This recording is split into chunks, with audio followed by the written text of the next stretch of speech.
Nipun Bharat, Nipun Bharat,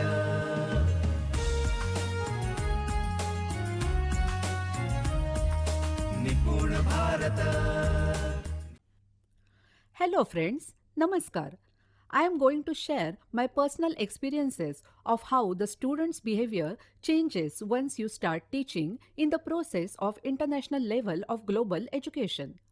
This is one of the incident that I had noted with the experience that I had in my classroom. Today, I was doing the work of checking the answer papers of students.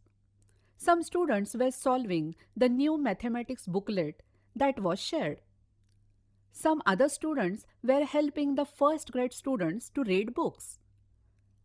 I realized that students were keen on catching up the portion that they had missed out while moving on from the 4th grade to 5th grade.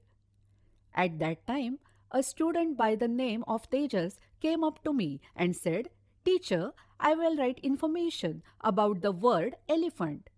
I told him, "Do not write 2 or 3 sentences. Please try and write as much as you can." I told him this and continued doing my work. Within 3 to 4 minutes, he completed 10 to 12 sentences for the elephant and came to show it to me. He had used clear sentences. On seeing this, I asked him, can he convert all the sentences into English? He said, "I can do it, but I might make mistakes somewhere or I may be unable to find some words." I suggested that he could use mobile phone for his work. I asked him whether he knew Google Translate. He said he could use it. Then I removed my mobile phone from the purse and showed him one example of how to translate. That he was telling me, "Why you are typing by finger? You can use voice search." I was happy that he knew it. Without uttering further words, I handed over the phone to him. I gave him the freedom to work on his own will. He, along with 2-3 other students, started translating the sentences into English. At that time, one of the students named Rishikesh's mother came to meet me, asked me whether the exams of students are over. When will the students have holidays? For how many days will the school keep running? Rishikesh was telling me at home that the teacher is not teaching anything in school. It is okay even if I don't go to school. I told her that I am not teaching but the students are learning. She was a bit confused. How is this possible? There was a question mark on her face. I said, "Come, let's see what the students are learning." Some time back, Rishikesh had drawn a square board on your terrace about the digits of 1 to 100 and has made a video showing what each represents. You must be aware of this. She said she was. At that time, you were working on numeric squares. He had come up with the many examples, which included addition, subtraction, multiplication, division. He had prepared these examples himself. I had not given a single example on the blackboard. Right now, Tejas and the other 2-3 students are translating Marathi sentences into English. I am not at all involved in that. Everything is being done by the students. Students are learning. Then we went towards another group.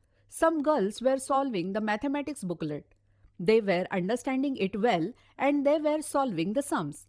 From there, we went up to Vaibhav and Tushar. This pair was reading the first grade textbook. They were catching up on the portion that they had lost out on. Rohan and John, Pranav and Ajay, Gayatri and Vaishnavi were working in the empire and helping each other out in reading.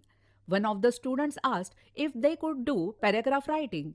When I said yes, he went up to 2-3 students and started explaining one paragraph to the students. The other students were listening and writing. Showing all this to her, I told her that we use some different techniques. We never ask our students to read the lessons in the textbook and answer the questions that are asked below it. We ask the students to prepare questionnaire about the lessons by themselves. We do not show examples on the blackboard and finish with the studies. We give one number to the students and ask them to create their own sums which will have the same number as answer by addition, subtraction, multiplication and division. We make them spell the names of the individuals that are mentioned in history. We select one word and tell the students to create many sentences using it. Students also do it happily. A student should be created as a human. How to behave in the community, how to talk, where to take leadership, where to adjust, how to complete work by division of responsibility. These are the things that children learn by being in contact with each other. They are seeing that every student is sitting with somebody else for learning. This way, they are learning to respect each other and move ahead together. Students should not only be able to read and write, but they should also be able to solve the problems that lie ahead in life. We are working in the school to achieve this. Please understand how much loss we are causing by keeping your son at home. Then I sat on the chair and asked Rishi's mother, "Now, what is your opinion? She is the learning process going on in the school." She replied, "Yes, madam, students are learning pretty well. I felt very nice today to meet you in school. You showed me how students are learning. You also explained very well on how to make the students work. I am also a mother and I feel that my child should go ahead in life. But I was not understanding how to do it. I do understand how to do it because of you. I am very satisfied that I met you. You explain it so well that I felt ecstatic. Why would students not learn when they have teachers like this? There should be lot of teachers like you." I said, "I am not the only teacher is following this process. All the teachers from Maharashtra and some of the teachers from other states are following this process. Through Veda Parivar, we are doing a lot of things for ease of learning for the students. We also share with each other the problems that we face and the solutions that we get." Rishi's mother was feeling stunned while listening to this, then asked for my phone number. "Whenever I feel that my son has halted during this learning process, I will give you a call and ask you. I will not consume a lot of time, but please receive my phone call." I happily gave her my number. I said to myself that I will receive any mother's phone call who is trying her best for help her children learn. Thank you.